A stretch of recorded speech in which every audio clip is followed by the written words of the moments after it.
If there is anything you must do for yourself, it's to learn how to pick the health of your hair over anything else. Once you pick the health of your hair, you will get every other thing you're looking for. Hi guys, it's Eve here, and these days I've just been getting right into the videos, so we're going to do the same for this one. I always show you guys how I thread my hair using baby wool or yarn and Brazilian wool, but I don't think I've shown you guys how I thread my hair using rubber thread. So that's exactly what we're going to do today. This is the thread that I'm going to use today, and this thread I've had it for a while.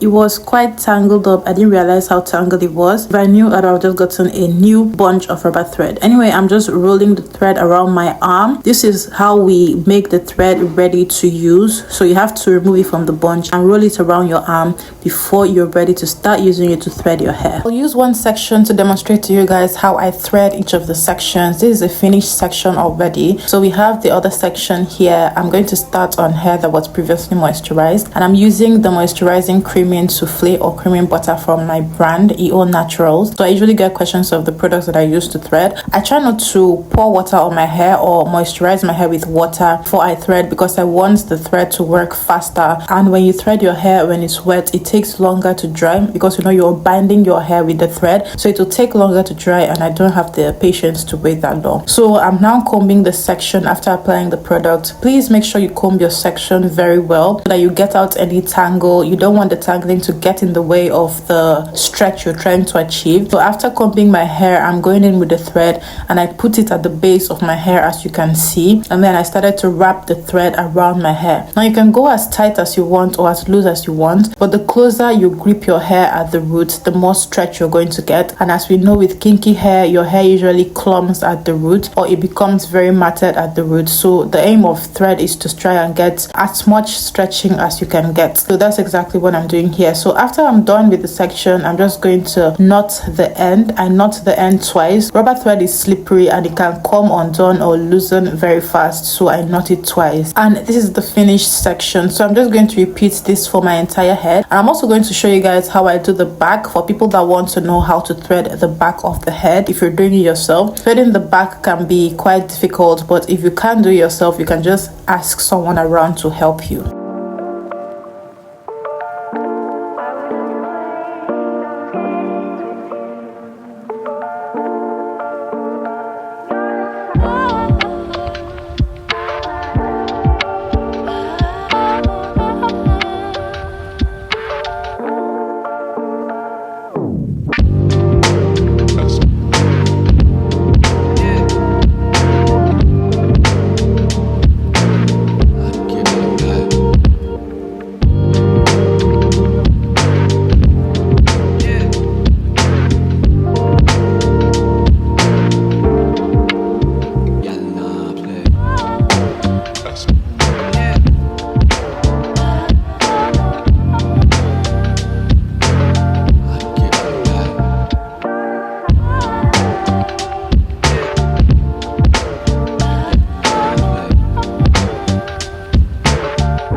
And now I'm done threading my whole head. This is what my sections are looking like. I'm going to grab everything and put it into two ponytails. like this. Now I like to wear my style like this instead of just tying everything at the back, because first off, threading is not quite the most comfortable thing to sleep in, and so I also don't like my thread to loosen. It defeats the whole purpose of doing the thread in the first place, and I don't like to go back and work on hairstyles after I'm done with them.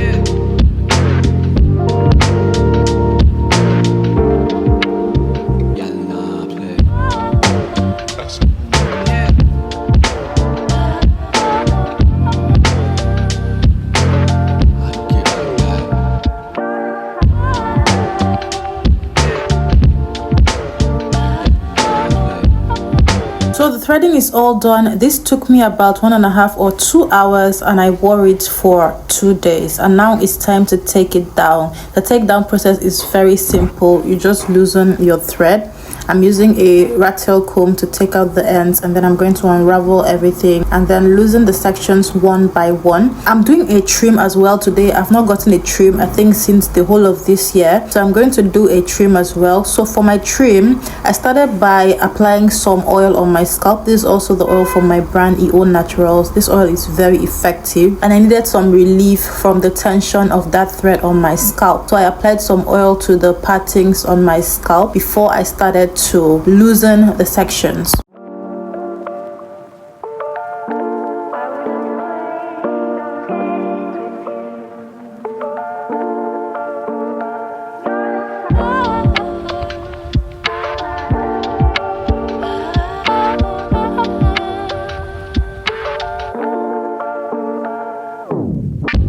Now let's talk about the trimming. The trimming was the most important part of this process for me. My hair was in desperate need of a trim.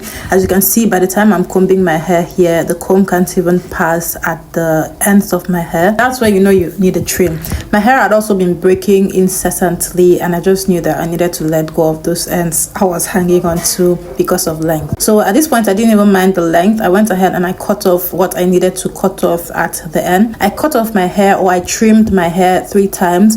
I trimmed when I was combing out the sections. I trimmed when I had twisted the sections like this. That's I took off the excess at the end of the twist. And the last time that I trimmed for this session was when I finished my protective style. So I'm just going to repeat this process for all of my sections. Now, doing the back and the middle part of your hair can be quite tricky, but I'll show you guys how I got around to doing all that. And that's about it. I was done with this, and by the time I was done, my hair felt so much better. I could tell the difference between the ends that I trimmed off and the rest of my head. And when I was able to get around to doing my protective style, and I just like the way that my hair felt healthier. This is your sign that if you are holding on to the ends of your hair because they're adding length to your hair, you need to let that length go. Trust me, you're going to get your hair back, and it's going to look much healthier than it did with those dead ends hanging. The dead ends also add to length, but they also make your hair tangled, and they just make your hair cut and break so much, because by the time you comb and you're having difficulty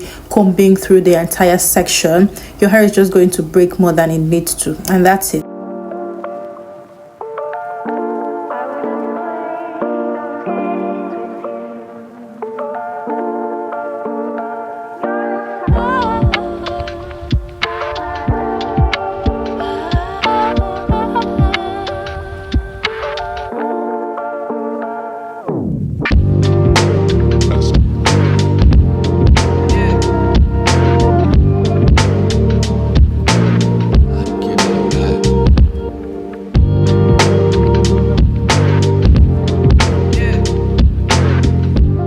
for this video, guys. I'm going to have to divide it into two.